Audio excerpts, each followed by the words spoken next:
अमरावती महानगरपालिका सार्वत्रिक निवडणूक 2026 सर्वसाधारण गट ड प्रभाग क्रमांक 1 शेगाव रहाटगाव अभोगा आर या 5 सर्वांचा एक दमदार उमेदवार खोरीपा ओबीसी महासंघ व बेरोजगार संघटना यांचा पाठिंबा सर्वांचे लाडके व दमदार अपक्ष उमेदवार राजाभाऊ विष्णुपंत गुडधे आपले अमूल्य मत देऊन प्रचंड बहुमताने विजय करा बोट चिन्हे शिलाई मशीन। प्रिय मतदार बंधू भगिनींनो, येणाऱ्या 15 जानेवारी 2026 रोजी अमरावती महानगरपालिका निवडणूक होऊ घातली आहे। रिंगणात अनेक पक्षांचे उमेदवार असले तरी मी मात्र यावेळी प्रभागातील सर्व समाजातील विचारवंत बुद्धिजीवी प्राध्यापक वकील इंजिनियर सेवानिवृत्त कर्मचारी तसेच प्रभागातील बहुतेक महिला मंडळे यांचे चर्चेतून अपक्ष उमेदवार म्हणून निश्चित झालो। मी राजाभाऊ गुडधे गेल्या 30-35 वर्षापासून फुले शाहू आंबेडकरी चळवळीत सातत्याने सामाजिक कार्य करीत आहे। समाजात कार्य करताना कोणतीही अपेक्षा न करता निस्वार्थपणे प्रभागात जनतेची सेवा काम करीत आलो आहे। त्याचीच पावती म्हणून यावेळी सर्व विचारवंतांचे व प्रभागातील जनतेच्या आशीर्वादाने माझे उमेदवारीला भरघोष पाठिंबा व सहकार्य मिळत आहे। आपणही आपले अमूल्य मत देऊन सेवेची संधी द्यावी ही विनंती।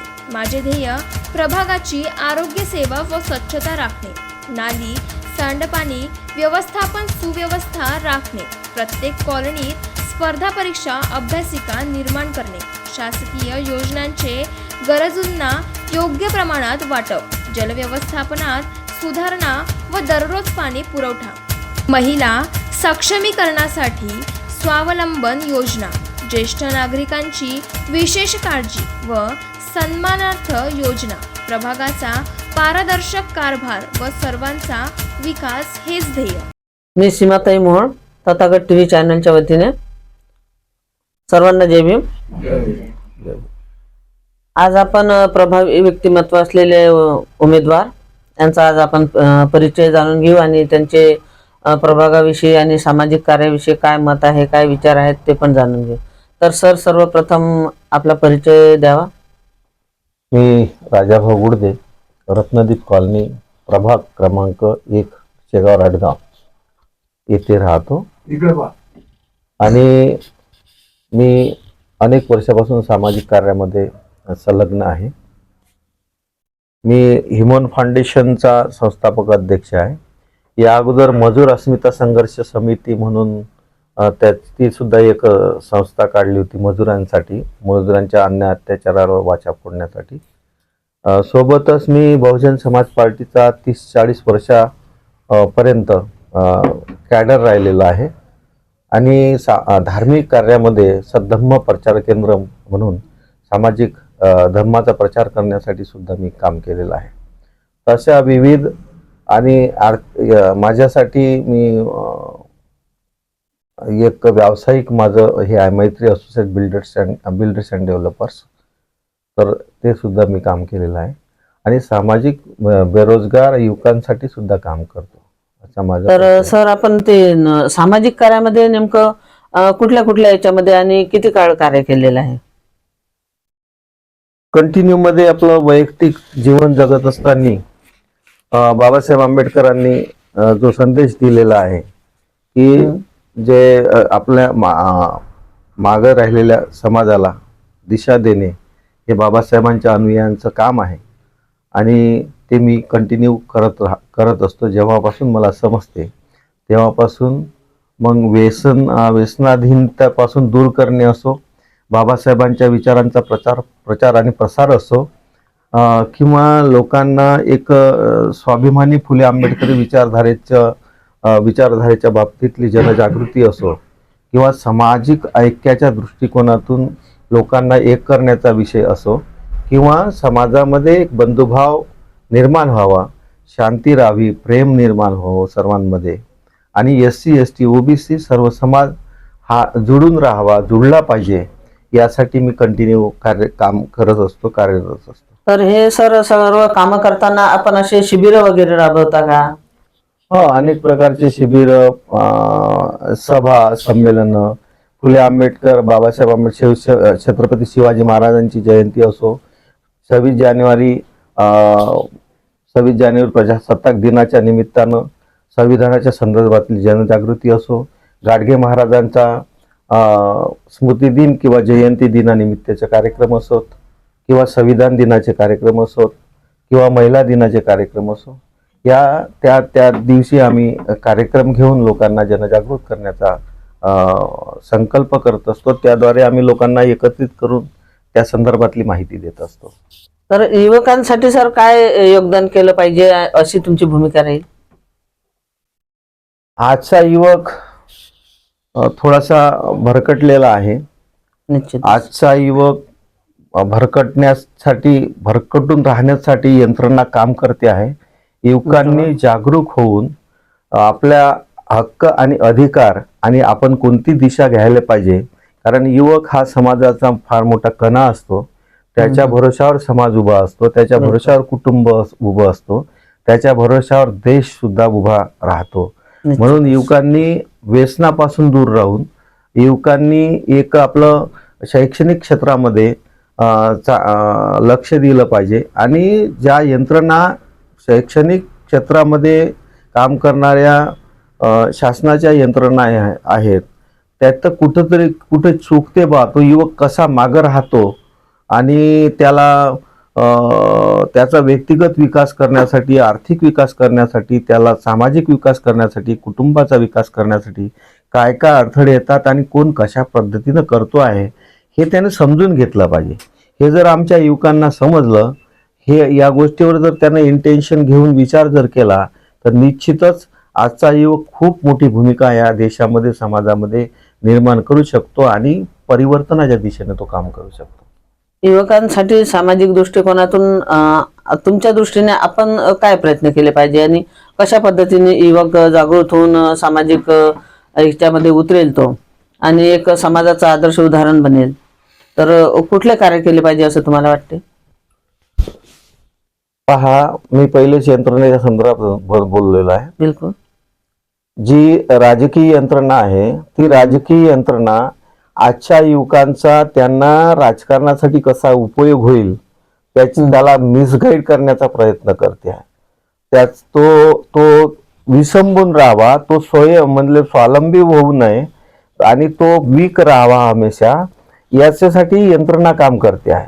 जेणेकरून त्यांना त्यांचं राजकारण यशस्वी करण्याकरता अनपेड पोलीस ज्या पद्धतीनं आपण पाहतो आहे की आर्मीमध्ये आज जीवन काम करणारे जे 17-18 वर्षापासून नोकरी करून आपलं 35-40 वर्षापर्यंत नोकरी करणारे जे होते, त्या भरोशावर त्यांचं कुटुंब उभं राहायचं.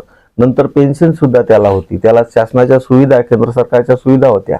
परंतु 4 वर्षाचा त्यांनी हे करून नोकरी करून अग्निपथ नावानं, तर 4 वर्षाचा रोजगार देऊन त्याला उरलेले दिवस जे आहे त्यांनी काय करावं, हे आपलं बरोबर आहे. हा म्हणजे राजकारणी काय करतात हा त्यांचा विषय झालेला आहे.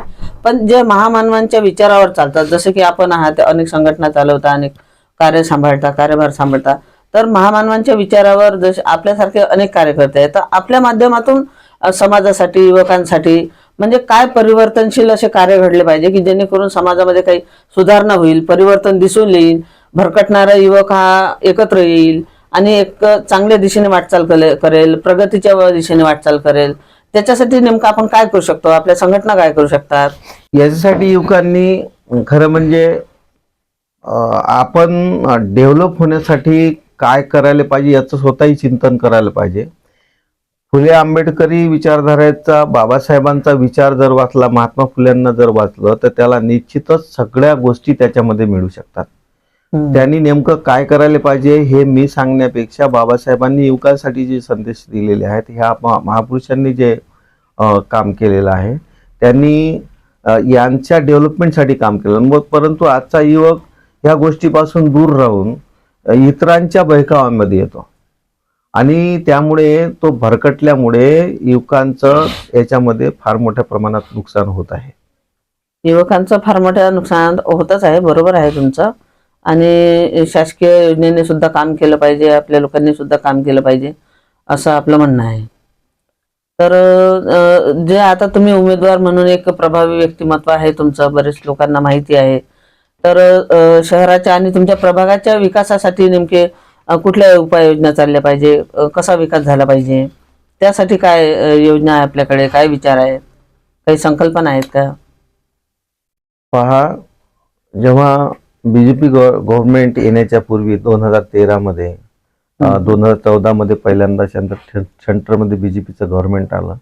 तिथून 6 महिन्यांनी राज्यामध्ये सुद्धा बीजेपीचं सरकार आलं. तेव्हा बीजेपीच्या लोकांनी असा प्रचार केला की केंद्रामध्ये आमची सरकार राज्यामध्ये जर आली म्हणजे डबल इंजिनचं जर सरकार असलं तर सारं डेव्हलपमेंट, विकास विकास विकास होईल देशाचा. आणि नंतर बोलले की ट्रिपल इंजन म्हणजे मग स्थानिक स्वराज्य संस्था सुद्धा सोबत, म्हणजे केंद्र, राज्य आणि स्थानिक स्वराज्य संस्था. तर आपल्या महानगरपालिकेमध्ये बीजेपीची सत्ता राहिली. आपण पाहतोय की इथल्या सर्वसामान्य नागरिकांना ज्या महानगरपालिका टॅक्स घेते त्या सुविधा, त्याचा अधिकार आहे इथल्या नागरिकांचा, जो त्याला कर देतो, कराच्या रूपानं पैसा देतो महानगरपालिकेला, तर त्याला ज्या नागरी सुविधा आहेत त्या पोहोचवल्या गेल्या पाहिजे. पण ते होताना दिसत नाही बऱ्याच ठिकाणी. रोडची समस्या, तुम्ही जर आपल्या प्रभागामध्ये फिरले तर तुमच्या लक्षात येईल की जिथे जिथे रोड खोदलेले आहेत. ट्रॅफिकची समस्या आहे, सांडपाण्याची मोठी समस्या आहे. बरोबर. आणि शहर लेवलवर जर विचार केला तर आमच्या माता भगिनी जेव्हा मार्केटमध्ये जातात किंवा इथे जातात तर त्यांना प्रसाधनाची व्यवस्था नाही आहे, तर ती शासनानं करायला पाहिजे. इथले युवक जे आहेत त्या युवकांना, सुशिक्षित बेरोजगार असतील तर त्यांना हायटेक लायब्ररी महानगरपालिकेनं निर्माण करून दिलं पाहिजे. आणि स्पर्धा परीक्षेची तिथून तयारी करू शकेल तशा पद्धतीनं तिथं वातावरण निर्मिती त्यांनी केली पाहिजे. परंतु हे मुद्दाम केलं जात नाही. तर माझं असं त्याच्यानंतर ज्या गरीब वस्त्या आहेत त्या गरीब वस्त्यांमध्ये चांगलं आरोग्य केंद्र, स्वास्थ्य केंद्र असलं पाहिजे, जेणेकरून तिथं गोरगरीब आपला इलाज करू शकतील. महानगरपालिकेच्या ज्या शाळा आहेत त्या शाळेमध्ये आपण पाहतोय की CBSE पॅटर्नच्या शाळा असतील किंवा इंटरनॅशनल स्कूल्स असतील तर त्या ठिकाणी फार मोठे पैसे लागतात, लाखांनो रुपये डोनेशन करावं लागतं. मग आमचा तिथे मजूर वर्गाचा काम करणारा माणूस, मजुरी करणारा, रिक्षा चालवणारा असेल, भाजी विकणारा असेल, गवंडी काम करणारा असेल, कार्पेंटर असेल, पेंटर असेल, सेंटरिंगचं काम करणारा असेल किंवा श्रमिक काम करणारे जे आहेत ते लाखो रुपये डोनेशन देऊ शकत नाही आणि त्यांच्या मुलांना ते शिकू शकत नाही. म्हणजे बापांनी काम केलं तर मुलांनी सुद्धा त्याच पद्धतीने राहावं, हे अशा पद्धतीची योजना आहे. कारण तो महानगरपालिकेच्या शाळेमध्ये गरीबाचा विद्यार्थी शिकल्यानंतर आणि CBSE किंवा इंटरनॅशनल स्कूलच्या पॅटर्नमध्ये शिकल्यानंतर हा मुलगा त्याच्याशी कॉम्पिटिशन करू शकणार नाही आणि म्हणून हा मागेच राहील. म्हणजे काय, तर मजुराचा मुलगा हा CBSE पॅटर्नच्या विद्यार्थ्यासोबत किंवा इंटरनॅशनल स्कूलच्या विद्यार्थ्यासोबत टिकू शकणार नाही. म्हणजे हा याच्या कॉम्पिटिशन मध्ये पुढे जाणार नाही. म्हणजेच काय होईल की हा श्रमिकाचा मुलगा परत श्रम करेल आणि तिथली तशीच्या तशी ही व्यवस्था राहील. मोठ्याचा मुलगा आणखी मोठा होईल आणि गरीबाचा गरीब राहील. तर हे कुठेतरी थांबलं पाहिजे. आणि म्हणून महानगरपालिकेच्या शाळेमध्ये अशी व्यवस्था असली पाहिजे की जिथं तो स्टॉप आहे, जिथं त्यांनी वातावरण निर्मिती केली आहे तेच महानगरपालिका किंवा जिल्हा परिषद असेल, पंचायत समिती असेल, नगर परिषद असेल, ग्रामपंचायत असेल, ह्या स्तरावर सुद्धा त्याच पद्धतीचे एज्युकेशन असले पाहिजे. कारण बाबासाहेबांची संकल्पना होती, महात्मा फुलेंची संकल्पना होती. म्हणून महात्मा फुलेंनी हंटररायगड पुढे 1948 मध्ये जे निवेदन केलं होतं की प्राथमिक शिक्षण हे मोफत आणि सक्तीचं असावं. परंतु आता KG1 KG2 च्या पासून 50,000 डोनेशन सुरू होते आहे. गरीब माणूस कसा काय हे बेअर करू शकणार आहे. तर ह्या यंत्रणा ह्या गोष्टीचा विचार करत नाही. मला असं वाटतं की ह्या सगळ्या गोष्टी या अँगलने झाल्या पाहिजे. अगदी बरोबर. तर मंडळी, आपण सर्वांनी ऐकतच आहात की निश्चितच सरांचे विचार अगदी समाजाला पूरक असे आहे. कारण की जे महामानवांचे विचार होते की जे एका श्रीमंताच्या मुलाला ज्या सुविधा मिळाल्या पाहिजे त्याच सुविधा एका सामान्य गोरगरिबाच्या मुलाला मिळाल्या पाहिजे. त्यांना त्यांचे हक्क मिळाले पाहिजे, अशी न्याय व्यवस्था असली पाहिजे. त्यांना सगळ्या संधी उपलब्ध असल्या पाहिजे, शिक्षणाच्या, आरोग्याच्या. तर सरांचे विचार हे फार प्रगल्भ विचार आहे, समाजाला घेऊन, शहराच्या विकासाला घेऊन. सामाजिक लेवलवर समाजाचा विकास करण्यासाठी, तळागाळातील लोक वर येण्यासाठी. तर सर्व मंडळींना माझं म्हणणं आहे की आपण त्यांना साथ दिली पाहिजे. तर सर, आता उमेदवारांना म्हणजे आता आपण एक प्रभावी व्यक्तिमत्वाचे उमेदवार आहात, तर मतदातांकडून आपली काय अपेक्षा आहे, नेमकं त्यांना काय आवाहन करण्याची इच्छा आहे आपली?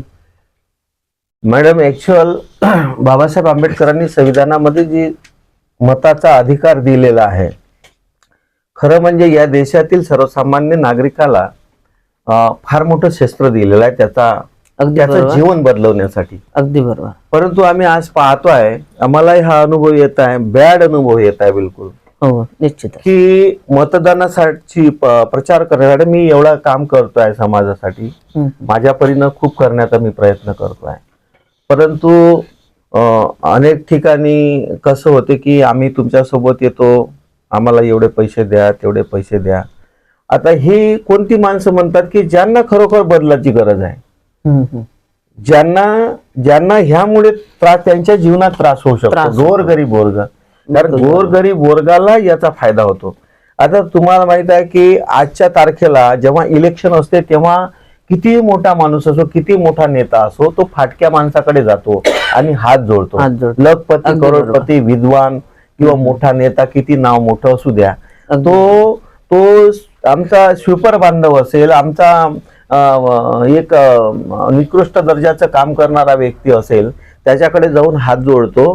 कारण त्याला दिलेल्या अधिकाराची ती ताकद आहे, तो त्याच्यापेक्षा मोठा असतो त्यावेळेस. आणि म्हणून त्यांनी त्या मताचा वापर जपून करावा. तुकडोजी महाराजांनी म्हटलं की मत ही दुधारी तलवार, तिचा वापर करावा बरोबर, नाहीतर ती बसते आपल्या मानेवर. तर या देशातल्या बहुसंख्य लोकांच्या मानेवरती बसत आहे. कारण निवडणूक काळामध्ये जो पैशाचा फार मोठ्या प्रमाणात वापर होतो आहे आणि मत विकत घेतल्या जातील, मत बैठवल्या जातात, मत दारून बर्बाद केल्या जातात. हे थांबलं पाहिजे. हे मतदारांनी समजलं पाहिजे की हे आमचं नुकसान आहे, ज्या मोठ्या लोकांचं नुकसान नाही. एखाद्या करोडपतीनं 10 लाख वाटले तर त्याचं काही बिघडणार नाही. परंतु या माणसांनी 100 रुपये 50 रुपये त्याचे घेतले, दारूची पावती घेतली, 500 रुपये 1000 रुपये घेतले, तर याचा जीवनावर मात्र मोठा परिणाम होणार आहे. त्याचं जीवन बदलणार नाही. कारण जो करोडो रुपये निवडणुकीमध्ये लावतो तो निवडणूक नाही लढत, तो प्रतिनिधी होण्यासाठी नाही जात, तो त्याच्या प्रतिष्ठेसाठी जातो, तो पैसा कमवण्यासाठी जातो. आणि तो धंदा झालेला राजकारण आज काही लोकांचा. पैसा लावायचा, खोऱ्यानी लावायचा आणि मग खोऱ्यानी काढायचा जनतेसाठी. मग लोक परत ब्लेम करतात की तो तर आलाही नाही आमच्याकडे, आम्ही तर निवडून दिलो. तर बाबा, तू पैसे घेतले त्याचे, तुला कोणता अधिकार आहे त्याला मागण्याचा? कोणता अधिकार तू, कोणत्या अधिकाराने तू त्याला म्हणतो साहेब की आमच्याकडे आला नाही, कुठेतरी थांबलं पाहिजे. तेव्हा तुम्ही 1000 रुपये मागता, 200 रुपये मागता, 500 रुपये मागता. तुम्ही समाजातला योग्य माणूस जो आहे त्याच्यासाठी मी तर म्हणतो लोकांनी, कारण आता मी नगरसेवक म्हणून उभा आहे, सेवा करायची उद्या मला, मी सेवा करणार तुमची, मी सेवा करण्यासाठी जाणार. मी तुमच्यासाठी आज का खर्च करायचा? जर मी आज खर्च करेल तर उद्या तुमचं काम काय करायचं? प्रश्न असा आहे. तर म्हणून तुम्हाला जर सेवा करून ज्या व्यक्तीकडून घ्यायची आहे, आणि जो माणूस सेवा करणार आहे इमानदारीने, मी पैसे देत नाही, कारण मला सेवा करायची उद्या, मी मतदारांना पैसे देणार नाही. मला सेवा करायची, मला काम करायचं आहे आणि मी कामही करेल आणि त्याच्यासाठी मीच पैसे देईल, हे कुठली गोष्ट झाली? आणि जो पैसा देईल तुम्ही समजून जायचं, मतदारांनी हे समजून घेतलं पाहिजे की जो फार मोठ्या प्रमाणात बॅनरबाजी करतो, फार मोठ्या प्रमाणात पोस्टरबाजी करतो, फार मोठा गव करतो, पैसा खर्च करतो, दारू पाजतो, पैसा उधळतो, तो व्यक्ती त्या समाजासाठी, मतदारांसाठी काम करत नाही आहे, तर तो धंद्यावर आपला फोकस करतोय. उद्या तो खर्च केल्यानंतर पैसे काढण्यासाठी काम करणार आहे, जनतेसाठी काम करणार नाही. म्हणून माझी कळकळीची विनंती आहे मतदारांना की तुम्ही योग्य माणसांना, ज्या गरीब असेल त्याचा विचार करू नका. योग्य माणूस जो आहे आणि कुठलाही पैसा न घेता आपण त्याच्यासाठी काम केलं पाहिजे, मतदान केलं पाहिजे, तुम्ही मतदान काढलं पाहिजे. आणि संविधानानं दिलेल्या अधिकाराचं, कारण बाबासाहेबांनी म्हटलं की मताचा उपयोग तुम्ही जशी आमच्या आई बहिणींच्या इज्जतीचे रक्षण करतात त्याच पद्धतीनं मतदानाचं रक्षण झालं पाहिजे.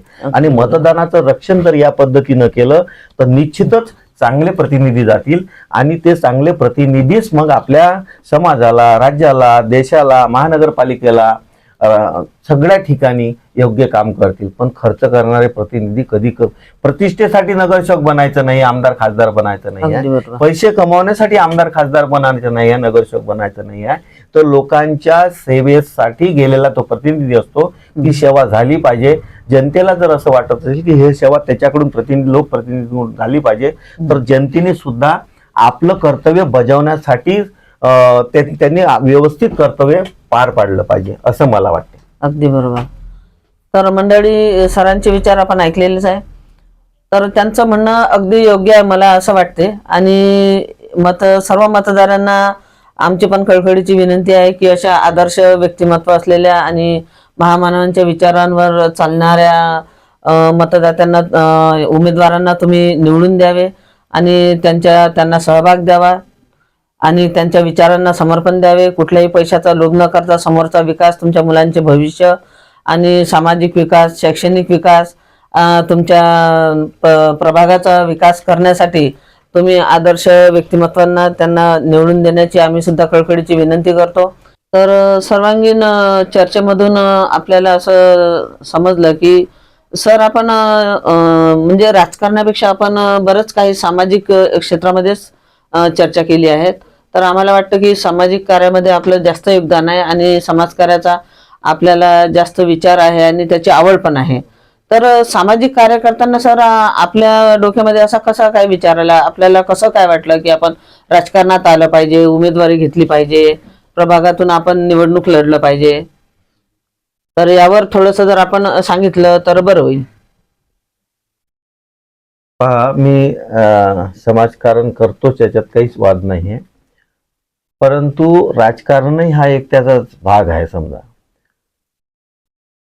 समाजकारण करत असताना जे काही संबंध निर्माण झाले प्रभागामध्ये किंवा अमरावतीमध्ये, अमरावती शहरामध्ये, जिल्ह्यामध्ये, तर अनेक लोकांची आपल्या समाजातील, सर्व समाजातील, SC ST OBC सर्व समाजातील इंटेलेक्च्युअल लोक, डॉक्टर्स, प्राध्यापक, इंजिनियर, सामाजिक संस्थांमध्ये काम करणारे लोक, यांची एक बैठक झाली. अच्छा. की पक्षाचं काही ध्येय धोरण यावेळेस दिसत नाही, निष्ठा कोणावरच कोणाची नाही दिसत आहे. कधी आज सकाळी या पक्षामध्ये तर संध्याकाळी त्या पक्षामध्ये, आणि असं करता करता पक्ष पण वाढले. तर अशा वेळेस हे सगळं एक नैराश्याचं वातावरण पक्षाच्या संदर्भात लोकांमध्ये निर्माण झालेलं आहे. आणि म्हणून या लोकांनी असा विचार केला की बा, आपण काही करू शकतो का याच्यावर. हे सगळे लोक एकत्र येऊन यांची 14 डिसेंबरला एक बैठक झाली, 27 डिसेंबरला बैठक झाली, मध्ये 4-5 बैठका झाल्या. त्या सगळ्या गोष्टीवर चिंतन मंथन का झालं की आपण सामाजिक म्हणून काय करू शकतो. कारण राजकीय पक्ष, फक्त सत्ता मिळवणे हे त्यांचं लक्ष आहे. त्याच्यामध्ये नैतिकताला काय किती स्थान आहे, किंवा पैशाच्या बळाचा किंवा इतर शक्तींचा कसा गैरवापर होतो हे लोक पाहतात आहे. आणि म्हणून काही लोकांना हे बरं नाही दिसत आहे. तर अशा पद्धतीची जी मंडळी होती, मॅरेथॉन बैठक झाली 4 ते 5 घंटे, 2-2 वेळा त्या बैठकी झाली. मी त्या बैठकीला उपस्थित होतो. आणि मग लोकांचं असं मत आलं की हे पक्षभिक्ष सगळे बाजूला ठेवून, कारण जात, धर्म, पंथ ह्या सगळ्या गोष्टी, मग याच्यामध्ये ह्या जातीचा, त्या जातीचा, या धर्माचा, त्या धर्माचा, असे सगळे विषय चालतात. आणि याचा कट्टर, त्याचा कट्टर, आणि कट्टर कोणाचाच नसतो, परंतु विनाकारण आपल्या आपसामध्ये भांडत राहतात. तर मग आपण काहीतरी वेगळं केलं पाहिजे बा. या सगळ्या लोकांनी अशा पद्धतीनं निर्णय घेतला की आपण एखादा खुल्या प्रवर्गामध्ये एक प्रयोग म्हणून, सगळ्या पार्ट्यांमध्ये सगळे लोक वाटल्या जातात, पण सगळे चांगले लोक सगळ्या पार्ट्यांमधले, मग ते कुठल्याही पार्टीचा असो, सगळ्या पार्ट्यांमधले लोक, कारण पार्टी म्हटल्यानंतर त्याचे जे पदाधिकारी असतात त्याच्या व्यतिरिक्त जनताच असते.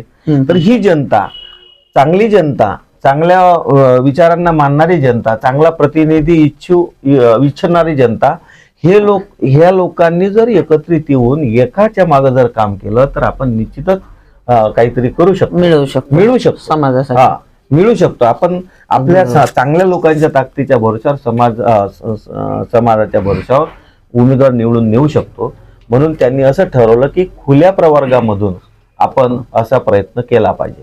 आणि त्या दृष्टिकोनातून तो विचार झाला.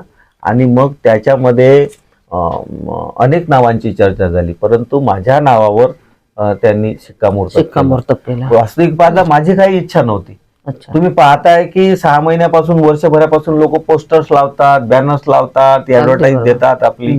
तर माझं अशा प्रकारचं अजूनही मी कुठल्या प्रकारचं स्वतःचं पोस्टर लावलेलं नाही, कारण त्याचं ते एक प्रकारचं हे असते, मार्केटिंग सारखा प्रकार असतो तो, किंवा ऍड देतात इकडे तिकडे. मी तसं काहीच केलेलं नाही.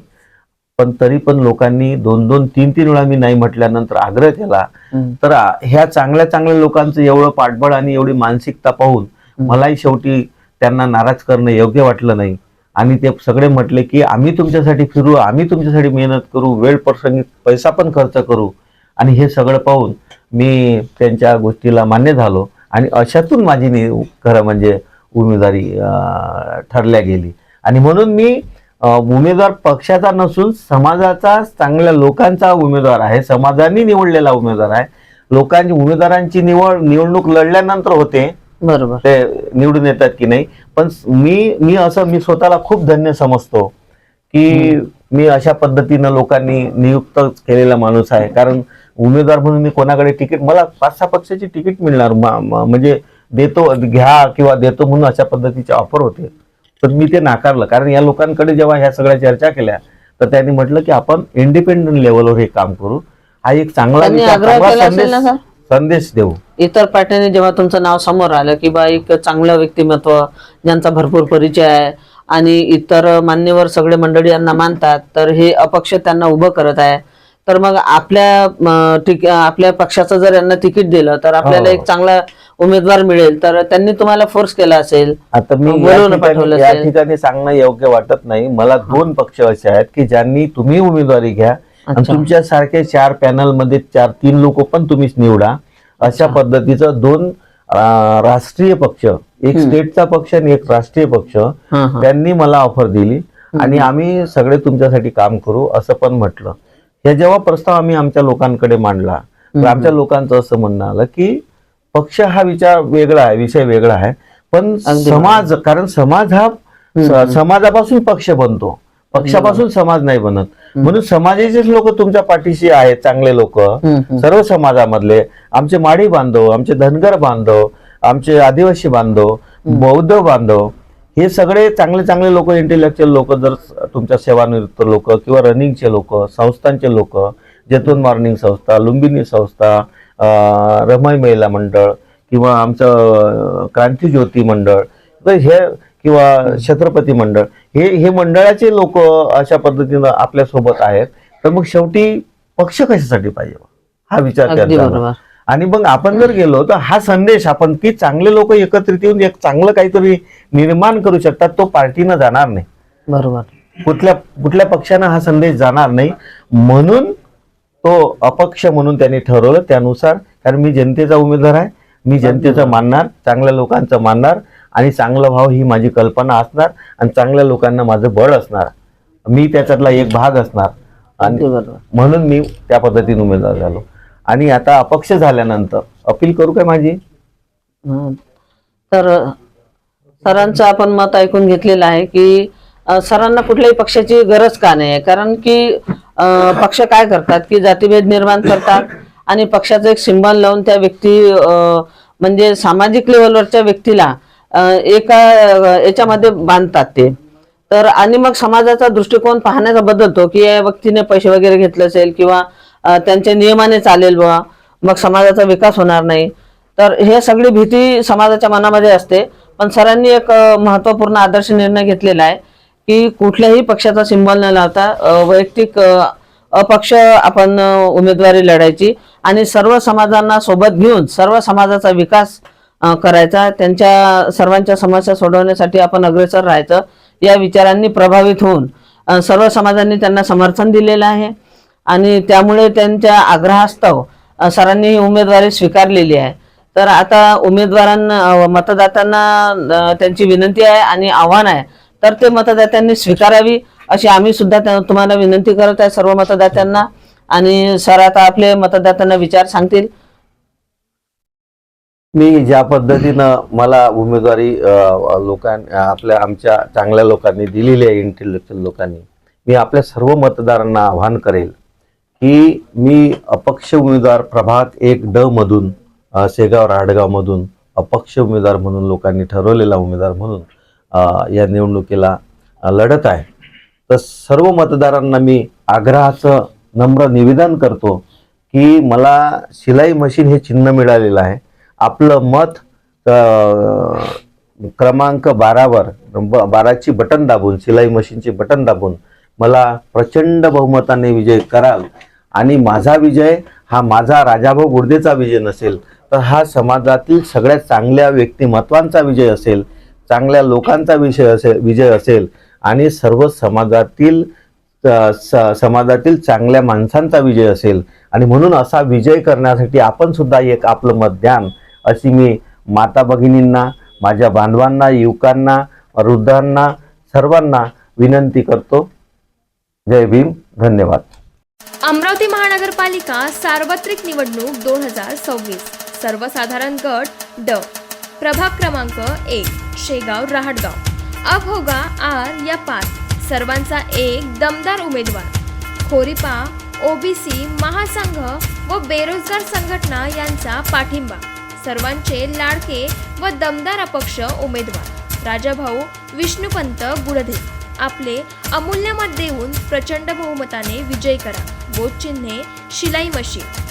प्रिय मतदार बंधू भगिनींनो, येणाऱ्या 15 जानेवारी 2026 रोजी अमरावती महानगरपालिका निवडणूक होऊ घातली आहे. रिंगणात अनेक पक्षांचे उमेदवार असले तरी मी मात्र यावेळी प्रभागातील सर्व समाजातील विचारवंत, बुद्धिजीवी, प्राध्यापक, वकील, इंजिनियर, सेवानिवृत्त कर्मचारी तसेच प्रभागातील बहुतेक महिला मंडळे यांचे चर्चेतून अपक्ष उमेदवार म्हणून निश्चित झालो. मी राजाभाऊ गुडधे गेल्या 30-35 वर्षापासून फुले शाहू आंबेडकरी चळवळीत सातत्याने सामाजिक कार्य करीत आहे.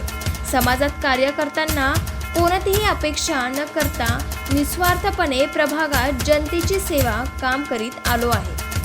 त्याचीच पावती म्हणून यावेळी सर्व विचारवंतांचे व प्रभागातील जनतेच्या आशीर्वादाने माझे उमेदवारीला भरघोष पाठिंबा व सहकार्य मिळत आहे. आपणही आपले अमूल्य मत देऊन सेवेची संधी द्यावी ही विनंती.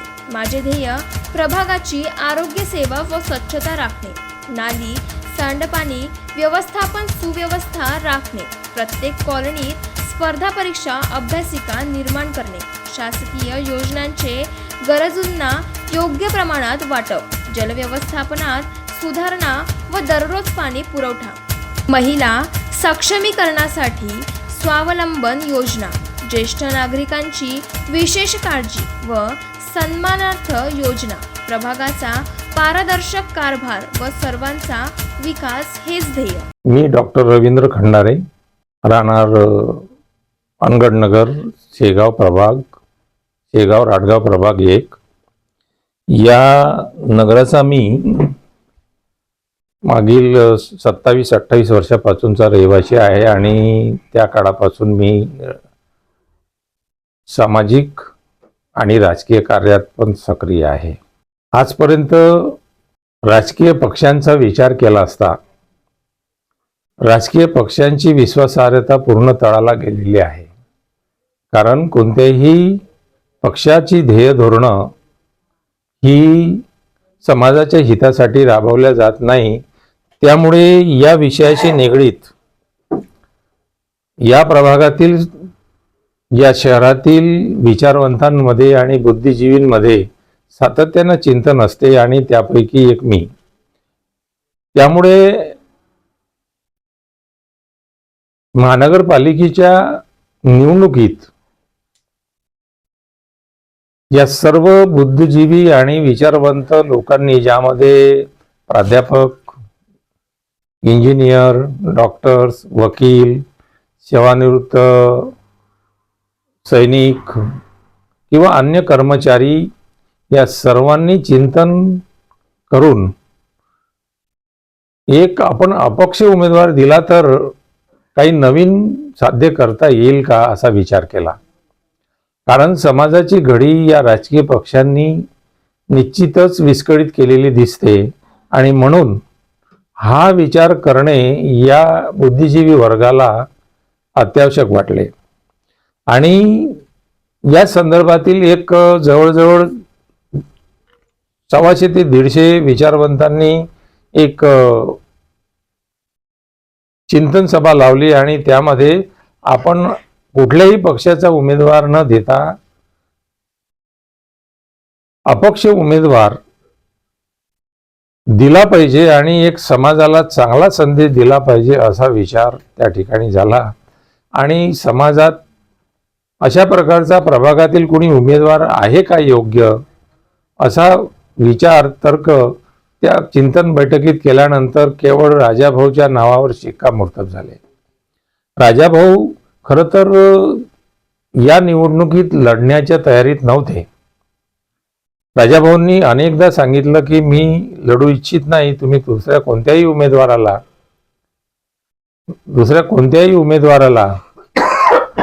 या निवडणुकीत उभे करा, परंतु सगळ्या विचारवंत आणि बुद्धिजीवी लोकांनी राजाभाऊ यांनाच आपण उमेदवारी घ्यावी असे सूचित केले आणि राजाभाऊंनी ती निवडणूक लढण्याची तयारी दाखवली. राजाभाऊ एक जबाबदार सामाजिक कार्यकर्ते आहे. त्यांना समाजातील उणिवा माहीत आहे, समाजाला कोणत्या गोष्टीची गरज आहे ते माहीत आहे. सोबतच नगराच्या विकासासाठी सुद्धा ते एक जबाबदार उमेदवार म्हणून योग्य आहेत आणि म्हणून आम्ही सातत्याने गेल्या 3 महिन्यापासून राजाभाऊ गुर्दे यांच्यासाठी प्रयत्न करत आहोत आणि आज राजाभाऊंच्या उमेदवारीने समाजात नवचैतन्य निर्माण झालेले आहे. राजाभाऊंना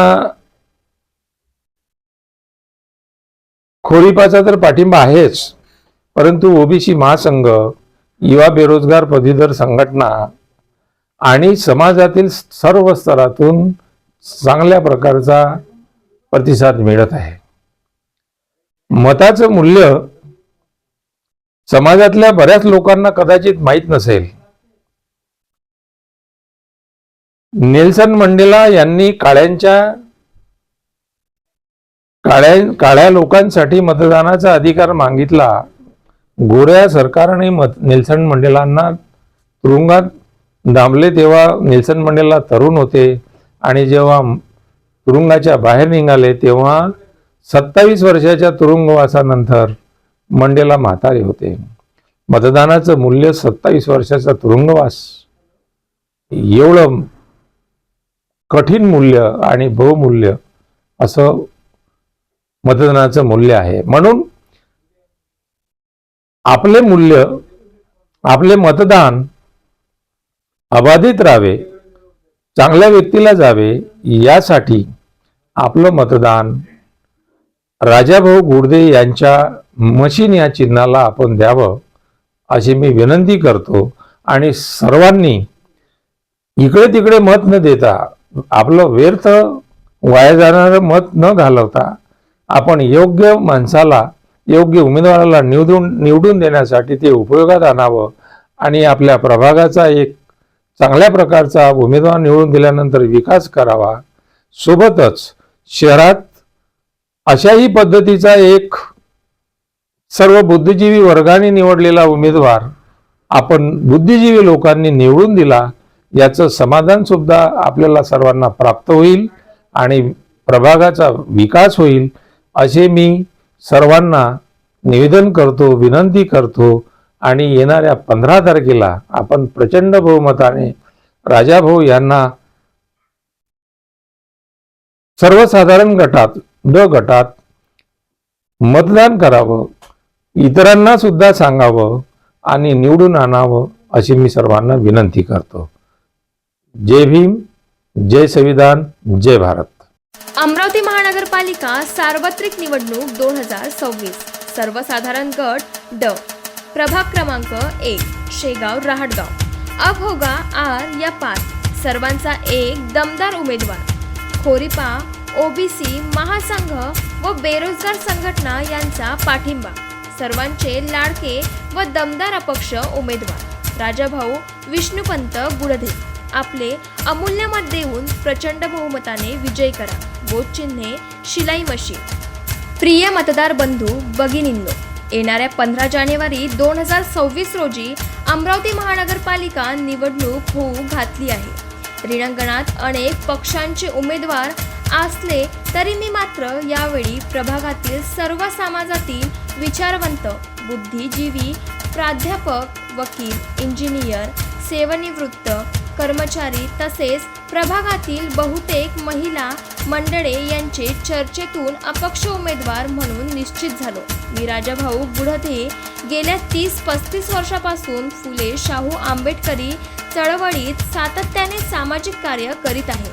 समाजात कार्य करताना कोणतीही अपेक्षा न करता निस्वार्थपणे प्रभागात जनतेची सेवा काम करीत आलो आहे. त्याचीच पावती म्हणून यावेळी सर्व विचारवंतांचे व प्रभागातील जनतेच्या आशीर्वादाने माझे उमेदवारीला भरघोष पाठिंबा व सहकार्य मिळत आहे. आपणही आपले अमूल्य मत देऊन सेवेची संधी द्यावी ही विनंती. माझे ध्येय प्रभागाची आरोग्य सेवा व स्वच्छता राखणे, नाली सांडपाणी व्यवस्थापन सुव्यवस्था राखणे, प्रत्येक कॉलनीत स्पर्धा परीक्षा अभ्यासिका निर्माण करणे, शासकीय योजनांचे गरजूंना योग्य प्रमाणात वाटप, जलव्यवस्थापनात सुधारणा व दररोज पाणी पुरवठा, महिला सक्षमीकरणासाठी स्वावलंबन योजना, ज्येष्ठ नागरिकांची विशेष काळजी व सन्मानार्थ योजना, प्रभागाचा पारदर्शक कारभार व सर्वांचा विकास हेच ध्येय. आमच्या प्रभागातील प्रभाग नंबर 1 शेगाव रहाटगाव येथील सामाजिक कार्यकर्ते आणि आमचे धडाडीचे मित्र राजाभाऊ गुडधे हे बरेच वर्षापासून सामाजिक कार्यकर्ते आहेत आणि समाजसेवा आणि बेरोजगारांना मुलं कसे व्यसनाधीन निघतील, मुलांना कसं हे करता येईल त्यांचे खूप प्रयत्न असतात. आणि खरोखर या प्रभागामध्ये आजपर्यंत 92 पासून कॉर्पोरेशन उभी झाली. 92 पासून या पक्षांनी एकही असा सामाजिक कार्यकर्त्यांचा निवडून दिला नाही. ते पक्षाचे निवडून दिलेत आणि ते पक्षाच्या भरशावर पक्षाचंच काम करतात, समाजाचं करतही नाहीत. त्याच्यामुळं समाजाने ठरवलेल्या या प्रभागामध्ये बरेचशा सुज्ञ आणि चांगल्या लोकांनी बरेचशा मिटिंगा झाल्यात. डॉक्टर, इंजिनियर, वकील आणि सर्व सेवानिवृत्त कर्मचारी आणि आमची जेतवन सामाजिक सेवाभावी संस्था, जेतवन मॉर्निंग ग्रुप, लिंबोनी ग्रुप या सर्व कार्यकर्त्यांनी आणि प्रभागातील सर्व कार्यकर्त्यांनी ठरवल्याप्रमाणे खरोखर या समाजाला एक चांगला आणि पुढचाही पायंडा पाळायचा असेल तर राजाभाऊ गुडधेंना या प्रभागातून आपण अपक्ष म्हणून आणि सामाजिक कार्यकर्ता म्हणून माझी आग्रहाची विनंती राहील की त्यांना निवडून द्यावं, जेणेकरून या प्रभागाचं अनुकरण पूर्ण शहर करेल. असं मी आपल्या प्रभागातील सर्व सुज्ञ नागरिकांना माझी विनंती आहे की माझे मित्र राजाभाऊ गुडधे यांना मशीन या चिन्हावर शिक्का मारून आपण शिलाई मशीन या चिन्हावर शिक्का मारून प्रचंड बहुमताने विजय करून द्याल. तो आपलाच विजय आहे, तो समाजाचा विजय आहे आणि या समाजाचा विजय म्हणजे आपल्या या शहरामध्ये एक आपल्या या प्रभागाचं नाव चालेल. खरोखर इथला समाज हा खरोखर एकवटला आहे. त्यामुळे मी या समाजाला आग्रहाची विनंती करतो की शिलाई मशीनवर चिन्ह मारून शिक्का मारून त्यांना निवडून द्यावे भरघोस. मी गौतम खंडारे. मी राजाभाऊ गुडधे सरांना जवळपास 5 वर्षापासून ओळखतो. त्यांचं सामाजिक कार्य खूप मोलाचं आहे. प्रत्येक ठिकाणी ते जातात, आपलं सामाजिक योगदान खूप देतात, कोणाच्या अडीअडचणीत धावून पडतात. त्या हिशोबानं सर्व प्रभागातील विचारवंत मंडळींनी विचार केला आणि अशा माणसाला आपण का बरं नाही राजकारणात घेतलं पाहिजे आणि त्यांच्या हातून आपण आपल्या ज्या काही मूलभूत सुविधा आहेत त्या त्यांच्या माध्यमातून आपण करून घेतल्या पाहिजे म्हणून सर्व लोकांनी विचार केला आणि हे राजाभाऊ गुडधे यांना एकमताने निवडणुकीत उभे राहण्यासाठी आवाहन केलं. ते आवाहन स्वीकारून त्यांनी अपक्ष उमेदवार म्हणून आपली उमेदवारी जाहीर केली आहे आणि त्यांना शिलाई मशीन हे चिन्ह भेटलं. या चिन्हावर सर्व या प्रभागातील विचारवंत मंडळींनी आणि सर्व लहान थोर म्हणजे वोटर लोकांनी आपलं मतदान देऊन त्यांना भरघोस मताने विजयी करावं असं मी सर्वांना आवाहन करतो. आणि आम्ही जो प्रचारामध्ये फिरत आहोत तर सर्वकडे त्यांचा खूप म्हणजे दांडगा परिचय आहे. सर्व लोक त्यांना ओळखतात आणि त्यांचा विजय सुनिश्चित झाला असं आज आम्हाला वाटते आहे. या हिशोबानं त्यांचा प्रचार चालू आहे आणि त्यांचा विजय नक्की होईल. माझं सुद्धा आव्हान आहे सर्व मतदार बंधू आणि भगिनींना की त्यांना आपलं अमूल्य मत देऊन हे प्रस्थापित आणि जे घराणेशाहीचं राजकारण चालू आहे हे कुठेतरी थांबलं पाहिजे आणि आपण आपला काहीतरी नवीन प्रयोग यशस्वी करून दाखवा अशी मी सर्वांना विनंती करतो. मी सुरेश दहीकर, विदर्भ प्रदेश अध्यक्ष खोरिपा या पक्षाचा मी पदाधिकारी आहे. राजाभाऊ गोडदेंना मी जवळपास 20 वर्षापासून ओळखतोय. आमच्या प्रभागामध्ये ते राहतात, त्यांचं कामही उत्कृष्ट आहे आणि बाकीचे सामाजिक पण त्यांची म्हणजे चांगली ओळख आहे आणि प्रत्येक कार्यामध्ये ते प्रत्येकाच्या मदतीला धावून येतात. त्याच्यामुळे आम्ही त्यांची बैठक जी झाली समाजाच्या एका वर्गाची बुद्धिजीवी लोकांची जी बैठक झाली त्या बैठकीमध्ये त्यांचं नाव सुनिश्चित करण्यात आलं उमेदवार म्हणून.